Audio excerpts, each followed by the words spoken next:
करी ऐसी धावधावी करी ऐसी धावधावी करी ऐसी धावधावी करी ऐसी धावधावी चित्त लावी चरणा पे चित्त लावी चरणा पे मग तो माझा माय मग तो माझा माय चित्त लावी चरणा पे चित्त लावी चरणा पे मग तो माझा माय मग तो माझा माय येईल ताप हिरोनी येईल ताप हिरोनी मग तो माझा माय माय बाबा मग तो माझा माय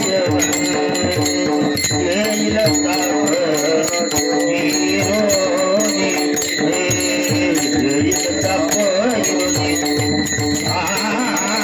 मग तो माझा माय मग तो माझा माय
कुंडली वरदाला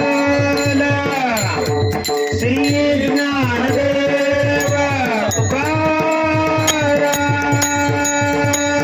चला चला चला चला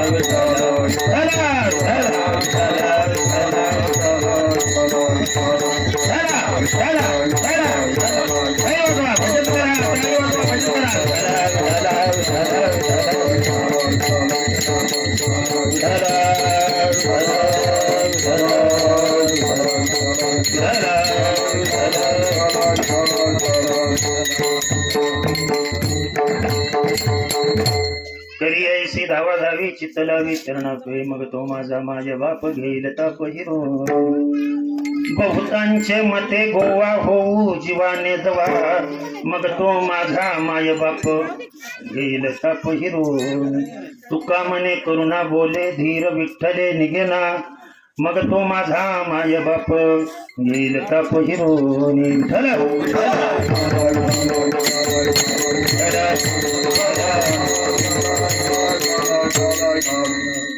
करी ऐसी धावाधावी चित्त लावी चरणापे मग तो माझा माय बाप घेईल ताप हिरोनी पांडुरंगा करू प्रथम नमन पांडुरंगा करू प्रथम नमन दुसरे चरण सत्ताची त्यांच्या कृपा दाने तुझे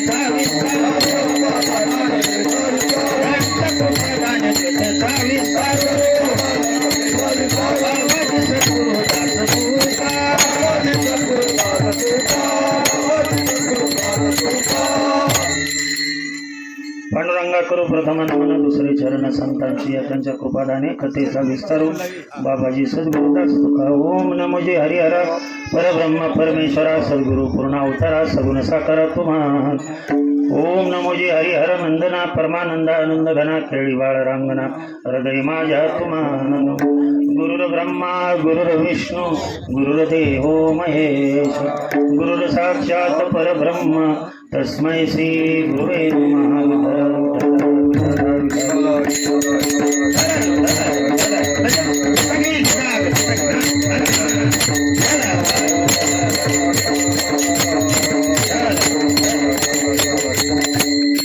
करी ऐसी धावा धावी चित्त लावी चरणा पे मग तो माझा माय बाप घेईल ताप हिरोनी प्रस्तुत कीर्तन रूपी सेवेसाठी घेतलेला भंग महान वैष्णव जगद्गुरु तुकोबाराय यांचा 4 चरणांचा आणि 3 दिवसापूर्वी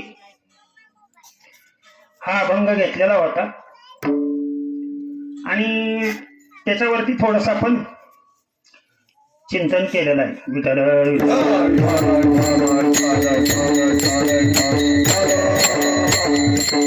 महाराज म्हणतात करी ऐसी धावा धावी मनुष्य जन्माला येऊन धावाधावी केल्याशिवाय प्रश्न सुटत नाही आलं का लक्षात कारण हा देह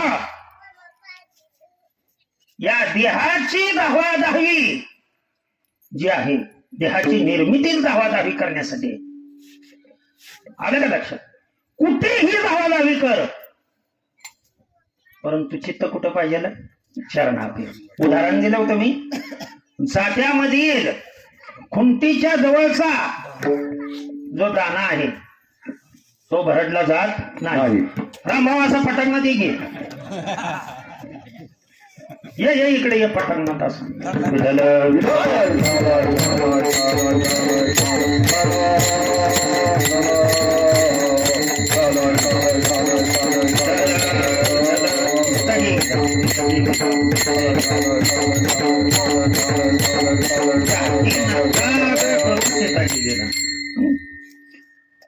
तर आपण परवा घेतलं होतं आहे का नाही आपलं चिंतन तिथपर्यंत आलं होतं चित्त चरणापे ठेवून धावाधावी करायची बरोबर आहे चरणाच्या ठिकाणी जर चित्त ठेवलं आणि कशीही कुठेही धावाधावी केली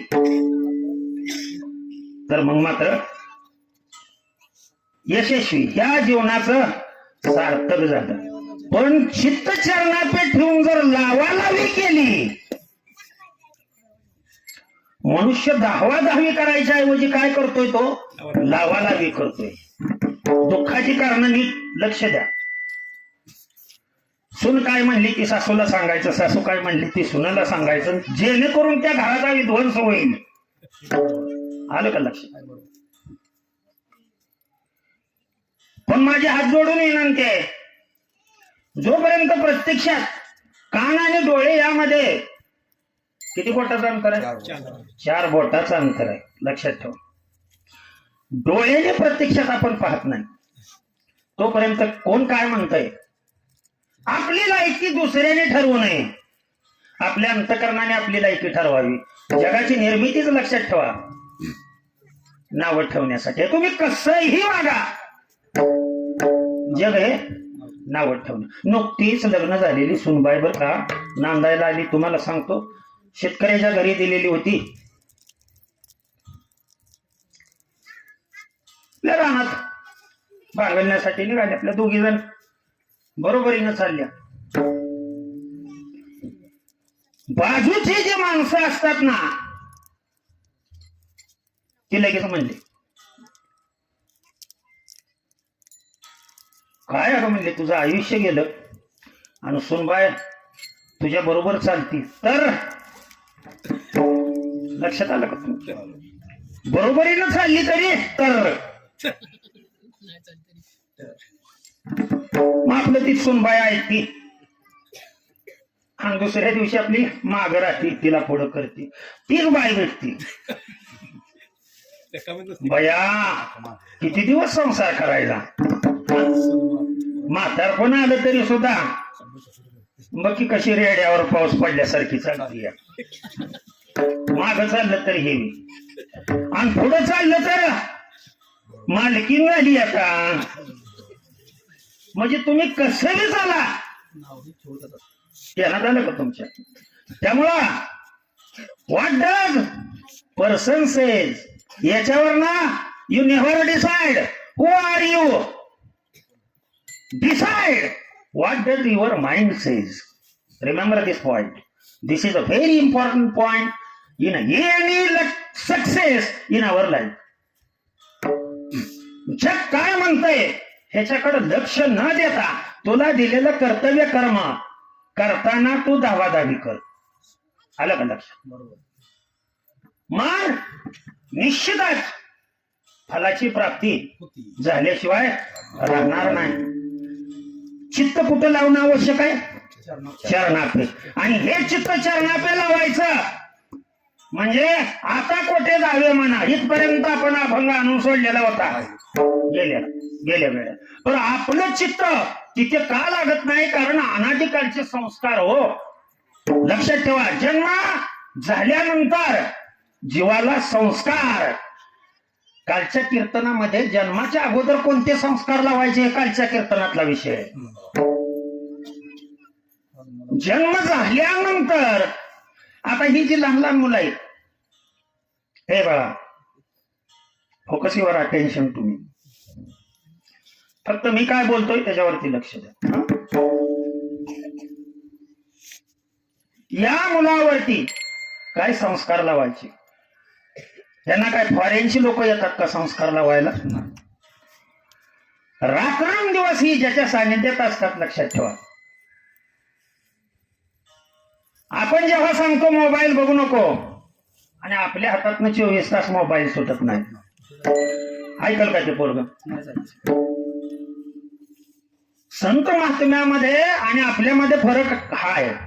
संतांनी अगोदर अनुभव घेतला. लक्षात ठेवा आलेला अनुभव आली अंगा तो या जगात येत असे. कीर्तनात फालतू गप्पा मारू नये. प्रमाणाशिवाय तर अजिबातच बोलू नये. परंतु आपल्याला हा अनुभव आपलं मन त्याच्यापासून दूर होत नाही. आलं का लक्षात. आणि मग आपण सांगितलेलं ती मुलं ऐकत नाही. हा तुम्ही मोबाईल बंद करून ठेवा. तुम्हाला सांगू का मोबाईल बंद करायची आवश्यकता नाही. मोबाईल सारखं चांगलं काहीच नाही. फोन येतो कनेक्शन राखलं जातं. फक्त मोबाईल मधलं फेसबुक इंस्टाग्राम टेलिग्राम आणि युट्यूब आलं का लक्ष. एवढं डिलीट करून टाकायचं आणि आवरून मोबाईल वापरायला काय हरकत नाही. तुम्ही मुलाच्या हातात ज्या मुलाच्या हातात मोबाईल देताना त्यातले हे 4 डिलीट करून टाका आणि त्याच्या हातात मोबाईल द्या. त्यानं रात्रंदिवस खेळू द्या. खेळतच नसतो तो खेळत नसतो. तुम्ही तो मोबाईल त्याच्या हातात द्या आणि पोती वाचायला बसा. की तुमच्या मांडीवर येऊन झोपताय का नाही बघा. झोपता झोपता तुम्ही जे कार्य करताय ना ते कार्य नाविलाज असतं का होईना परंतु त्याला ऐकावं लागतं. आलं का लक्षात. आणि ते जेव्हा पुन्हा पुन्हा पुन्हा पुन्हा एकच गोष्ट कानावर पडते. मराठी बोलायला शिकवताना या लहान मुलांना आईनं काय ग्रामरचं पुस्तक घेतलेलं नव्हतं. आलं का लक्षात. त्या आईने काय केलं जसं तोंड हलतंय ना त्या लहान मुलाचं पहा लक्ष असतं. आई बोलत असताना ते लिप्स त्याचे कसे हलतात ते तर करतच. ध्यानात आलं का. पप्पा म्हटल्यानंतर ते बरोबर लक्ष येतो. पप्पा 2 वेळा मिटायचं 2 वेळा उघडायचं.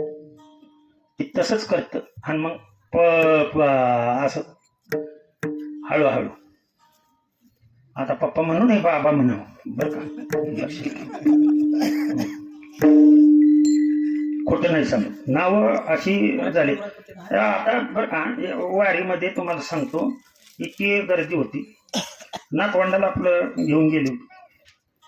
फुल गर्दी आजी बरोबर होती. आलं का लक्ष. कंडक्टरला म्हणली, साहेब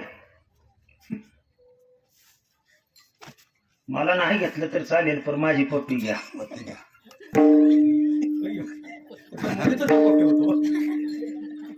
आलं का ती म्हणला पप्पी घ्या. अहो तुमचं वय काय आहे? नाही नाही तसं नाही म्हणली. माझी नात आहे म्हणली छोटी, तिचं नाव पप्पी आहे. आलं का लक्ष? दोघीला ती पुढचा विषय आहे, परंतु आपण नाव काय ठेवा होती, कोणाला काय म्हणावं लक्षात आलं का तुमच्या? आता मम्मी मम्मी म्हणायला शिकवते, पण मम्मी हे एक स्मारक आहे, डेड स्मारक आहे व्यक्तीचं बर का. जे स्मारक बांधतात त्याला मम्मी म्हणतात इंग्लिश मध्ये. ध्यानात आलं का तुमच्या? पण ही इंग्रज आली आणि तुम्हाला सांगतो त्यांनी चांगलं शिकवलं, पण आपल्याने काय घ्यायचं त्यातून आलं का लक्षात? तसं वास्तविक पाहता जगातील सर्वात अवघड भाषा जर कुठली असेल तर मराठी आहे बघा. इंग्लिश बोलता येतं लगेच. माझ्या मराठीचा बोल कौतुके अमृता ही पैजा जिंकी ऐसी अक्षरे मिळवी. आलं का लक्षात? 56 भाषा, त्या 56 भाषेपैकी आलं का लक्षात? मराठी सर्वांमध्ये कुठे नाही असं नाही. मग ही मराठी भाषा ज्या वेळेला आपण बोलाल बरं, लहानपणापासून 2 वर्षापर्यंत त्या मुलाला आकार द्यायचं कार्य ती माती आहे. तुम्ही आई वडील कुंभार आहात. आलं का लक्षात? तुमच्याच पोटी जन्मलेली ती माती तुमच्या जवळ दिलेले, तिला आकार कसा द्यायचा हे कुणावर अवलंबून असतं? आई वडिलावर, कुंभारावर अवलंबून. त्याला हाणून मारून नाही करायचं होते. आलं का लक्षात? मी आता सांगतोय म्हणून उगाच उद्यापासून पोरं ही बारकी फुकू नका उगाच. तसं नसतंय, त्याच्या कलरी घ्यावं लागतं. ध्यानात आलं का तुमच्या? अगोदर तुम्ही करा. आपण ज्या वेळेला इतरांना सांगतो ना त्या वेळेला प्रथम आपण करावा आणि मग दुसऱ्याला सांगा.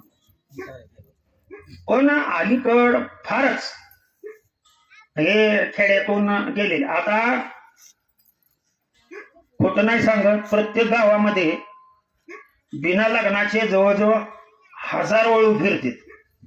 30, 35, 40 आणि ह्यांची वय झाले तुम्हाला सांगतो 25 पासून ते 40 पर्यंत.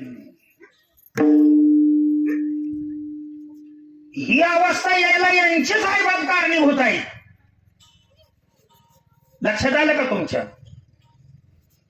आधी माया शक्तीचा कोटी जन्म होत होता. आधी माया शक्ती आहे ती तुम्हाला भिंगरी सारखी गुंगावणार हो. तिला तुम्ही हे जग पाहण्याच्या अगोदरच गर्भामध्येच मारून टाकली हो.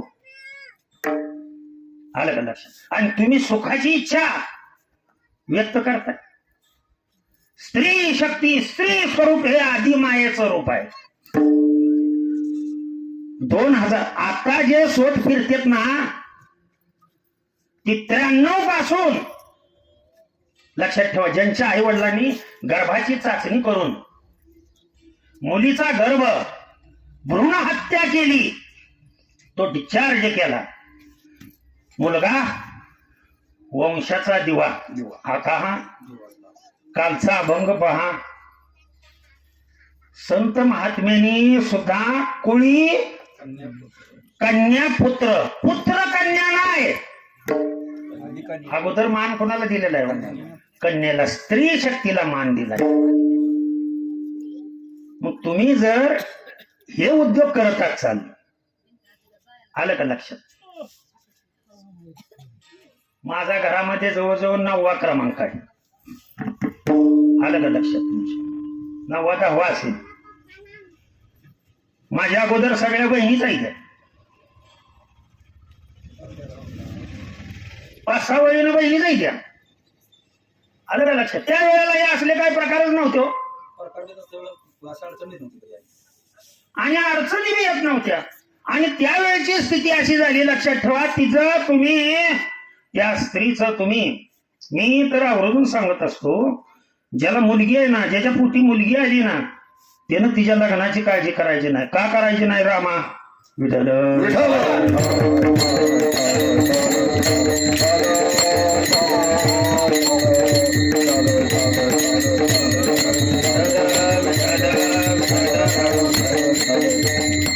का करायचं नाही? कशा बाय करायचे नाही? मुली जास्त, मुली कमी, मुलं जास्त. नाही नाही, पहिल्या मुली किती तर होत्या, पण त्या आई बाप सुद्धा कधी काळजी करत नव्हते. का करत नव्हते सांगा बरोबर? मिस्त्री का करत नव्हते? लय अवघड प्रश्न आहे हो हा. काय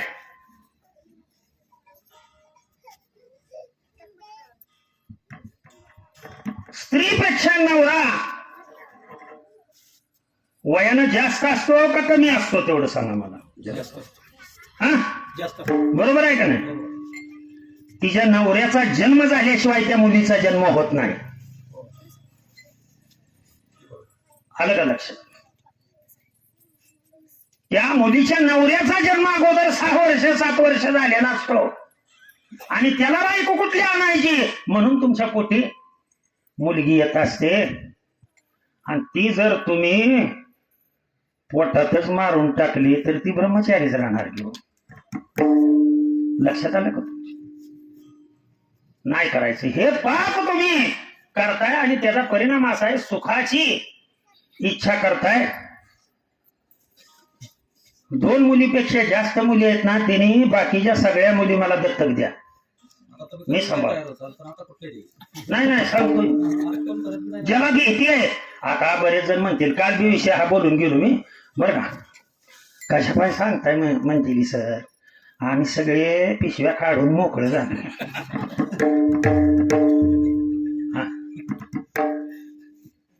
कशासाठी चालले? अहो हे तुमच्यासाठी अजिबातच चाललेलं ना. ज्याची लाकडं मसनात गेली त्याच्यासाठी ही सोहळा नाही, ह्या पिल्ल्यांसाठी येते.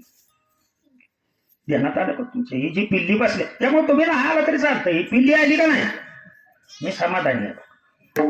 आलं का? कारण ती पिल्लू आलं, तुम्ही ना आला तर चालेल म्हणजे ह्या म्हणण्याचा अर्थ नीट लक्ष द्या. मी पिल्लू इथं धरल्यावर ना तुम्ही घरी राहाल का? शांत बसाल का? तुम्हाला यावंच लागेल. त्याच्यामुळे ही पिल्ल येऊ द्या, रडू द्या इथं. कारण ती पिल्ल इथं आणले की अनादिकालचे संस्कार जे त्याच्या ठिकाणी आहेत, एका जन्मातले लवकर जात नाही. तो शिकवता शिकवता चालता चालता जर असं म्हटलं, सुशिक्षित स्त्री एका मुलाला आपली घेऊन चालली, त्याला केळ दिसली, केळ. ती म्हणाला लगेच, आय केळ. मग केळ घेतली, 2 केळ घेतली की मला आताच खायचं आहे, सोलून दिलं. पण चालत असताना तुम्हाला सांगतो, चालता चालता ती केळ पडला हातात. आता हातात पडल्यानंतर ती केळ, ती लहान मुल ती उचलून घ्यायला लाग. आईनं लगेच सांगितलं, खाली पडलेलं घेऊ नये, गहाण असतं, आपण दुसरं केळ घेऊया. आईनं सांगितलेलं त्या पोराने लक्षात ठेवलं. मग पावसाळ्याच्या दिवसामध्ये नदीला पूर आल्यामुळं नवऱ्याला काही पलीकडे जाता येत नाही, त्यामुळं ते दांडी मारत. संध्याकाळी 6 वाजता नवरा बायको आणि ती बारकं पोरग फिरायला जाते. ती पण येताना काय होतं, पाऊस होतो. आणि पाऊस झाल्यानंतर त्या पावसामध्ये ही भिजते ती आणि त्याचं पप्पा खाली पडतं घसरून. मग ही बायको पळत ती, उठा उठा उठा उठ. ती म्हणते पोरग, ए आय खाली पडलेलं गहाण असतं, घेऊ नको, आपण दुसरं घेऊया.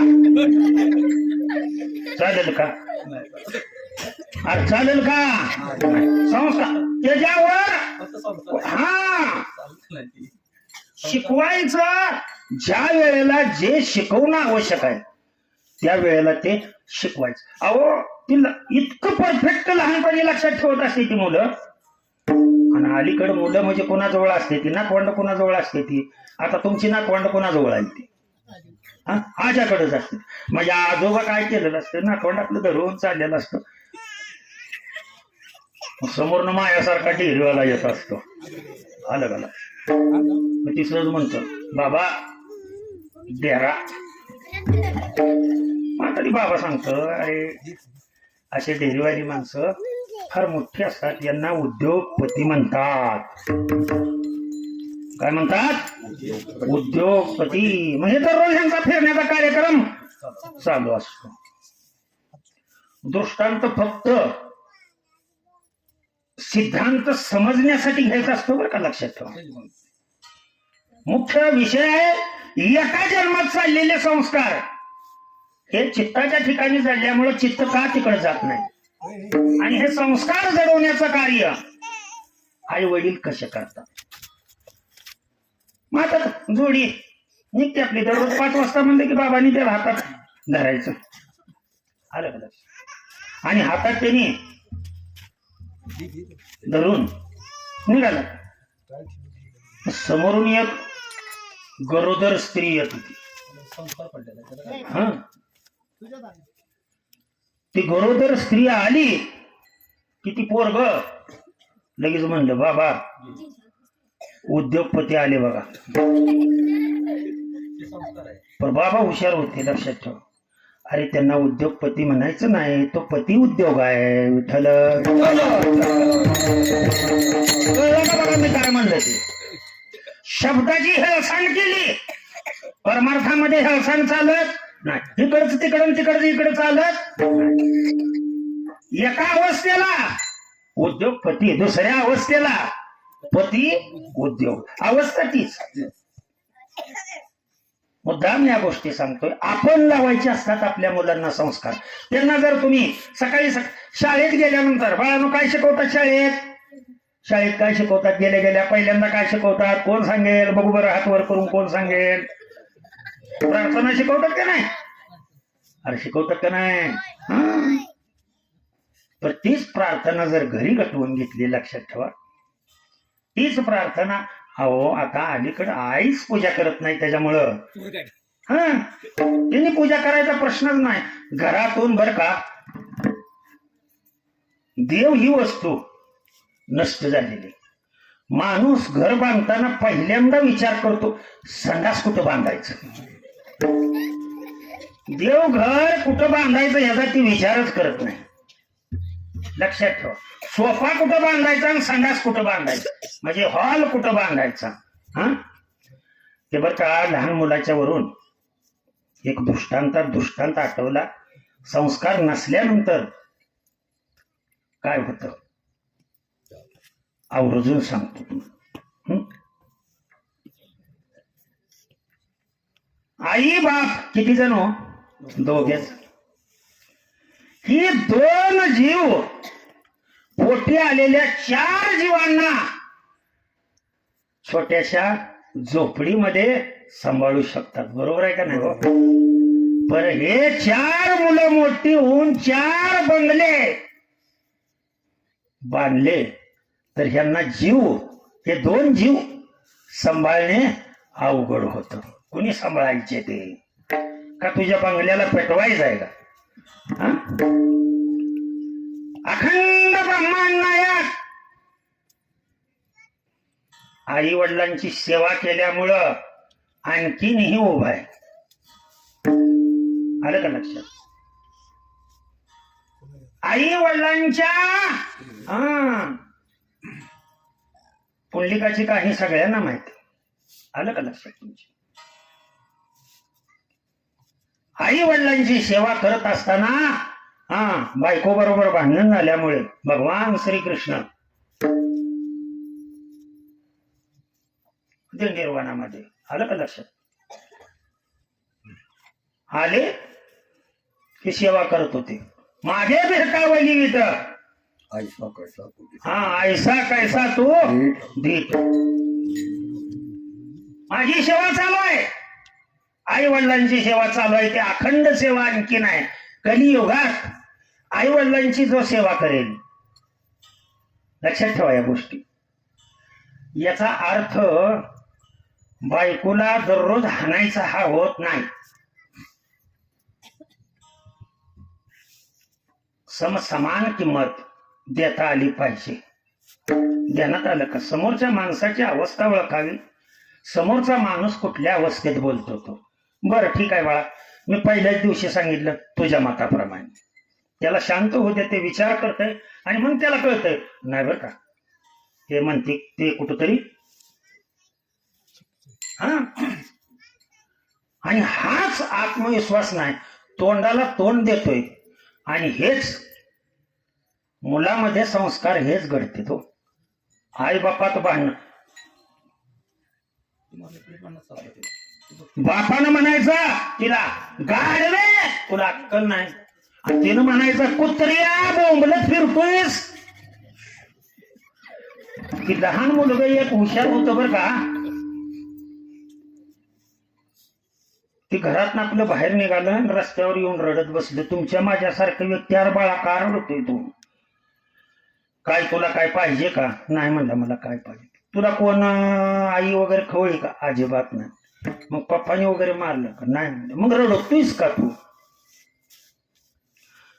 नाही म्हणला. पप्पा आईला म्हणले गाडवी आणि आई पप्पाला म्हणले कुत्र्या. मला रडू आलंय, मी कोण? मी का रडतोय? आई गाडवीनं जर बाप कुत्रा असेल तर मी कोण? विठ्ठल.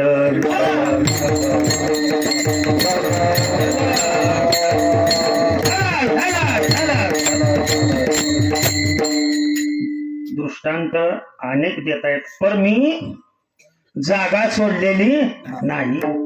संस्कार अनादी कालचे बर, हे संस्कार लावणारे कोण आहे? हो तुम्ही आम्ही. संस्कार लावणारे तुम्ही आम्ही. बक्षीस ठेवतो ना आपण. हा, आपल्या मुलांनाच बक्षीस ठेवतो. तू जर या वर्षी पास झाला ना, हा तुला मोटरसायकल घेतो बघ. तुला 20,000ची नवी खट्ट मोटरसायकल. आता येत नाही म्हणा, निकाल लागतो आणि पोरग पळतच येत. पप्पा तोंड उघडा, तोंड उघडा. अरे म्हणला का? लईच आनंदाने उद्या हा मुला पहिल्यांदा तोंड उघडा म्हणला, मला पेढा तुमच्या तोंडात घालायचाय. अरे कारण काय? म्हणला मी तुमचे 20,000 वाचवले.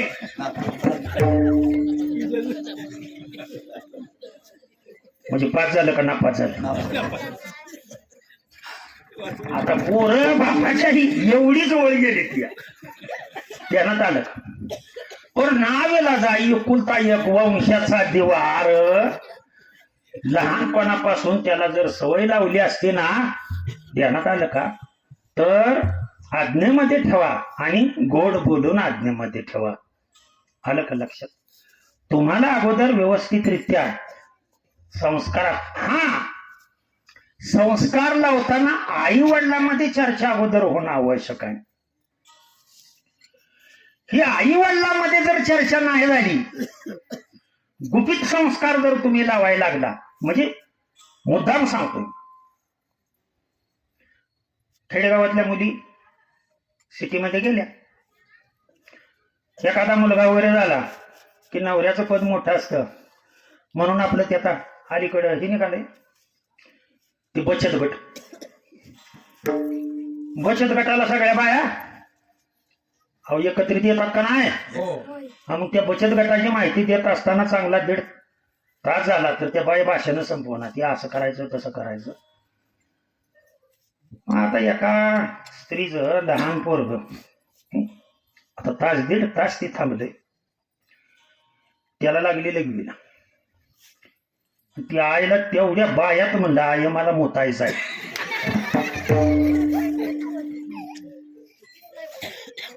अपमान झाला ना हो त्या बाईचा. घरी आल्यानंतर तिनं सांगितलं, हे बघ तुला असं काय लागलं ना ध्यानात, तू फक्त एवढं म्हणाय आई मला गाणं म्हणायचं आहे. आता त्याची काय चूक आहे का सांगा? आहे का चूक? काय नाही.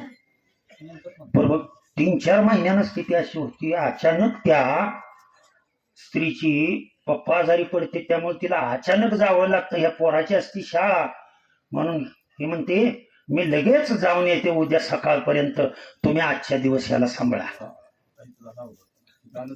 हं? आता जेवण वगैरे करून झोपते सगळी. रात्री 1 वाजता पोरग उठत. पप्पा उठा.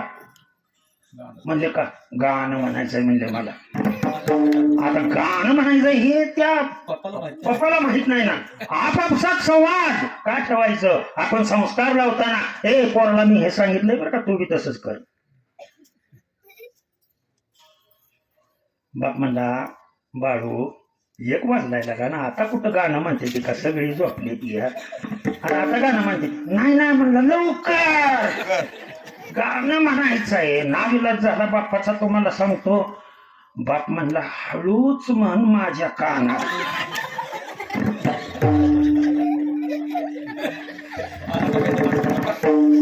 जेव्हा बाळू कानात गाणं म्हणला त्या वेळेला बापाला कळलं गाणं म्हणणं म्हणजे काय.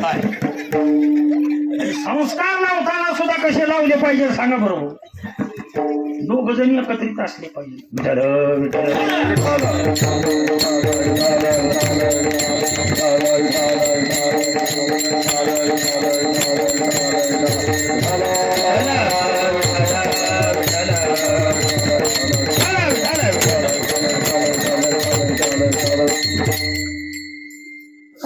आपल्या हातात आहेत का नाही या गोष्टी रामा?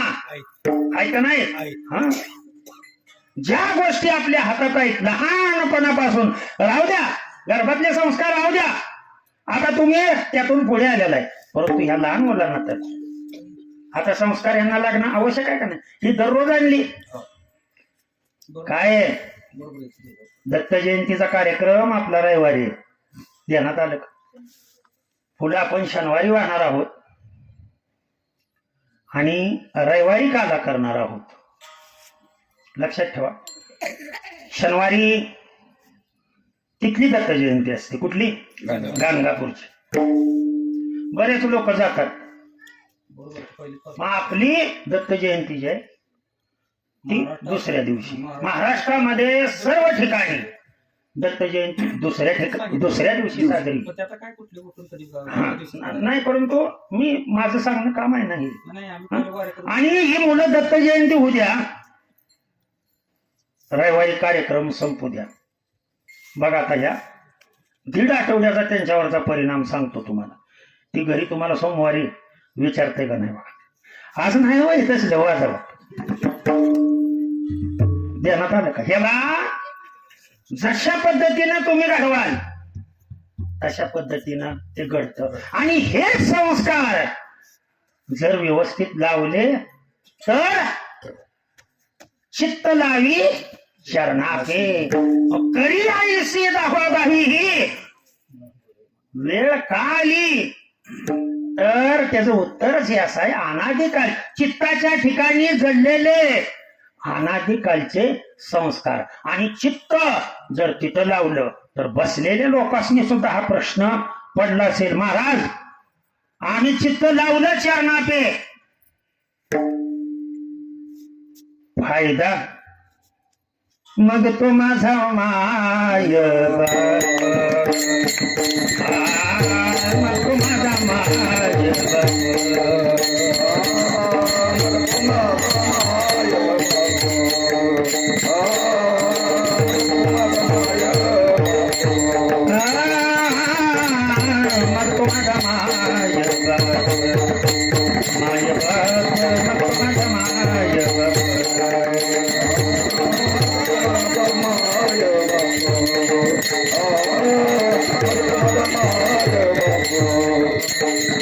येईल का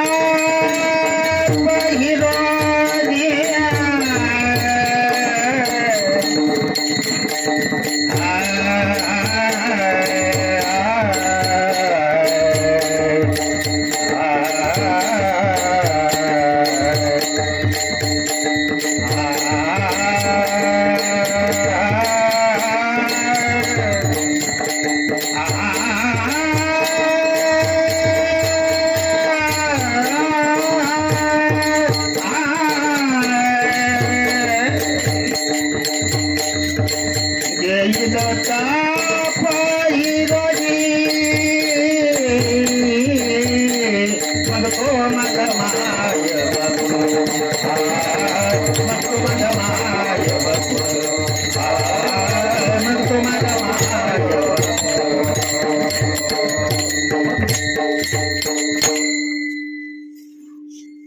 आत्ताशी आपण दुसऱ्या चरणावर आलो. आलं का लक्षात? आणखीन चरण किती राहिले? ती 2 चरण राहिले. किती वाजले? आज नाही आज नाही 9 वाजले.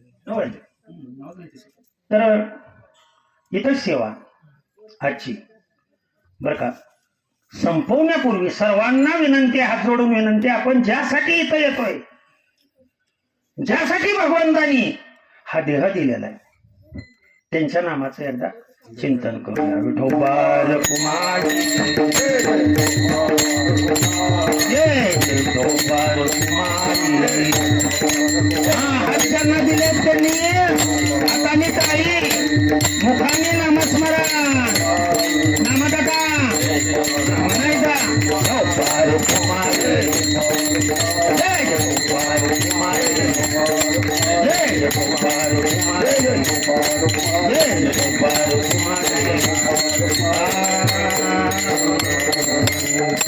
संतांनी घालून दिलेले नियम आहेत, लक्षात ठेवा. ज्या संतांनी हे नियम घालून दिलेले त्यांचं एक वेळ नामस्मरण करूया. ज्ञानेश्वर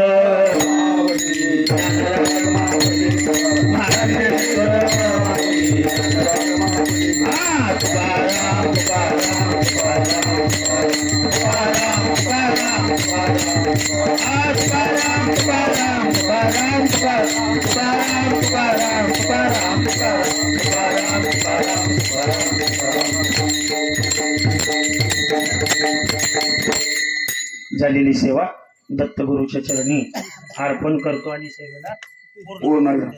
जय विठ्ठल. शेवटची झाली बरं ठीक आहे. जय विठ्ठल